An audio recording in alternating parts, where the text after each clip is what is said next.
Sa pagpasok ng February, buwan ng pag-ibig, ay umusbong ang mga haka-haka ukol sa estado ng relasyon ni Filmar Alipayo at Andy Eigenman. Ating himay-himayin ang mga detalye kung totoo ba na hiwalay na sina Andy at Filmar. Detalye sa hiwalayan at cheating issue ni Filmar Alipayo at Andy Eigenman. Andy and Filmar fueled breakup rumors after they unfollowed each other on Instagram. Kamakailan lamang naging usap-usapan sa social media ang tila kakaibang kilos ni Andy at Filmar matapos mapansin ng ilang netizens na hindi sila nagpa-follow sa isa't isa sa Instagram. Bagamat hindi palaging indikasyon ng problema sa relasyon ang social media activities, hindi maiwasang magtanong ang publiko, may pinagdadaanan nga ba sila? Noong February 7, 2025, nag-post si Andy ng isang cryptic na Instagram story na lalong nagpatindi sa espekulasyon. Sa kanyang post, isinulat niya, "I just found out it's the year of the snake. I thought it was the year of the wolf in sheep's clothing." Sa bandang ibaba ng larawan, may maliit na sulat na nagsasabing, "Zodiac the Snake." Maraming netizens na nag-interpret nito bilang isang patama o pahiwatig sa kanyang kasalukuyang estado ng damdamin. Dahil dito lalong umigting ang usap-usapan kung may problema nga sa relasyon nila ni Filmar. Hindi rin nakaligtas sa mata ng publiko ang Instagram post ni Filmar. Sa kanyang mga larawan, kapansin-pansin ang mga komento ng netizens na nagtatanong kung totoo bang nag-unfollowhan sila ni Andy. May ilan pa nga nagbibiruan at sasabing makikichismis lang sila habang ang iba naman ay nagpapahayag ng pag-aalala para sa kanilang relasyon. Matatanda ang IG story ni Andy ay lumabas 2 linggo matapos ang kanyang huling post na kasama si Filmar. Ito ay isang video na kuha sa 4th birthday na kanilang anak na si Kowa kung saan makikitang magkasama sila nakasakay sa motorsiklo. May isa pang video na nagpapakita ng kanilang masayang family surf time sa Siargao kung saan tinag pa niya si Filmar. Nagsimula ang pagmamahalan na Andy at Filmar noong 2018. Sa paglipas ng mga taon, unti-unti nilang binuo ang kanilang modern family na kinabibilangan ni Ellie, anak ni Andy kay Jay Ejercito, Lilo at Kowa. Pinilit nilang manirahan sa Siargao kung saan namuhay sila ng simple at malapit sa kalikasan. Noong 2020, inanunsyo ni Andy ang kanilang engagement. Bagamat walang konkretong plano para sa kanilang kasal, mula noong engagement, nabanggit ni Andy noong 2024 na ipinagpaliban nila ito dahil sa biglaang pagpanaw ng kanyang ina na si Jacqueline Jose. Sa isang panayam noong April 2024, naging bukas pa si Andy tungkol sa kanilang kasal. Filmar responded to Andy's accusation. Sa gitna ng mga umiinit na usapin online, naging sentro ng atensyon sina Filmar at Andy matapos lumabas ang mga balibalitang may kinalaman sa umano'y pagloloko ni Filmar. Nag-umpisa ang kontrobersya ng kumalat ang isang larawan ni Filmar kasama ang isang babae na hindi agad nakilala ng publiko. Habang patuloy na pinag-uusapan ito, naglabas ng mga makahulugang post si Andy sa kanyang Instagram story na tila nagpapakita ng kanyang saloobin. Isa sa mga ito ay tumukoy sa Year of the Snake na binigyan kahulugan ng marami bilang pahiwatig sa kasalukuyang sitwasyon ng kanilang relasyon. Bukod pa rito, nagbahagi rin si Andy ng emosyonal na mga post na tila nagpapakita ng kanyang pagkalito at paghihirap sa gitna ng kontrobersya. Samantala, hindi rin nanahimik si Filmar at naglabas din ng mga cryptic post sa kanyang social media. Isa sa mga post niya ay may mensaheng, "Kilala niyo naman kung ano ang pagkatao ko, so siguro kilala din ninyo kung ano siya. Huwag din nating pahabain pa ang lahat." Isa pang post naman ang nagsabi, "Kung ano man ang nabasa nyo, totoo yon. Wala nang dapat itago kasi mas magiging mahirap lang."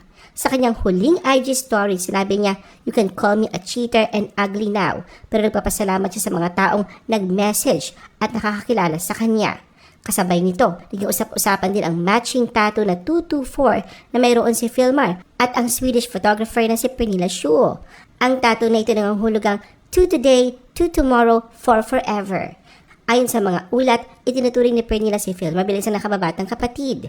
Kilala si Pernilla sa kanyang kahusayan sa underwear photography, isang hilig na nagsimula nung una siyang sumubok mag-dive ilang taon na nakalilipas. Simula noon, mas pinahusay niya kanyang kakayahan sa larangan na ito at nag-invest sa mga dekalidad na kagamitan.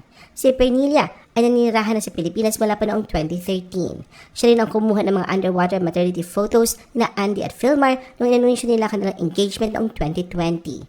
Bukod pa rito, nakatrabaho na rin niya sa Janeline Mercado at Dennis Tilio para sa isang diving photo shoot. Jake shared a cryptic post possibly reacting to the Andy and Filmar issue. Samantala, muling naging sentro ng atensyon si Jake Ejercito matapos niyang magbahagi ng isang cryptic post sa kanyang Facebook account. Sa simpleng mensahe na wala akong feelings about it, hindi niya binigyan ng kahit anong karagdagang paliwanag o konteksto. Dahil dito maraming netizens ang nagkaroon ng kanya-kanyang interpretasyon at spekulasyon kung ano o sino nga ba ang tinutukoy ni Jake. Agad na umani ng iba't ibang reaksyon at shares online ang naturang post. May mga naniniwalang ito ay may kinalaman sa lumalalang issue na kinasasangkutan ni na Andy at Philmar na kamakailan lang ang naging viral sa social media. Na sa nakaraan ni na Jake at Andy bilang dating magkasintahan at magulang na kanilang anak na si Ellie, hindi maiwasan ng ilan na isipin na maaaring ito ang pinanggagalingan ng kanyang misteryosong pahayag. Gayunpaman, may baring naniniwalang ito ay maaaring konektado sa personal na buhay ni Jake na hindi naman nangangailangan ng kaugnayan sa anumang issue o kontrobersya. Maaaring ito ay simpleng random na saloobin lamang na kanyang naisip at binahagi online.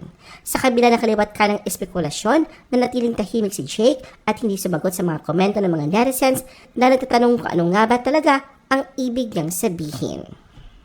Philmar's past issue involving another woman. Noong May 2024, matatanda ang naging usap-usapan sa social media sila Andy at Philmar matapos kumalat isang controversial video na nagpakita kay Philmar kasamang isang babae na kinilalang si Krisa Habibi na isang content creator. Sa naturang video, makikitang magkatabi sina Philmar at Krisa habang nag-uusap. Sa isang bahagi ng clip, bahagyang inilapit ni Philmar ang kanyang ulo sa mukha ni Krisa at makikitang hinawakan niya ito sa bewang habang tila pabirong tinadyakan ang binti ng babae. Agad na nag-viral ang video at umani ng samot-saring reaksyon mula sa netizens. Marami ang ibigay ng kanilang opinyon kung saan karamihan ay nagtanong kung may namamagitan nga ba sa dalawa. Hindi nagtagal, tinanggal ni Chris ang naturang video mula sa kanyang TikTok account na ginamitan ng kantang Weak ng SWV bilang background music. Gayunpaman, na-re-upload ito ng ilang netizens kahit patuloy pa rin itong kumalat sa iba't ibang social media platforms. Hindi nagpatupik-tupik si Andy at agad na nilabas na kanyang saloobin tungkol sa issue. Ipinahayag niya kanyang pagkadismaya sa babaeng nasa video, binigyan diin na ang clip ay malinaw na inedit at ipinost para lamang sa pansariling atensyon sa social media. Ayon kay Andy, hindi siya naapektuhan sa kung ano man ang pinapahiwatig ng video, ngunit hindi siya natuwa sa ginawang pagmanipula sa footage para lamang sa kontrobersya. Samantala, nagsalita si Krisa sa isang hiwalay na TikTok video upang linawin ang issue. Ayon sa kanya, wala umunong mali siya kanilang pag-uusap ni Philmar at maraming tao raw ang nasa paligid nila noong oras na yun na hindi lang nakulan sa video.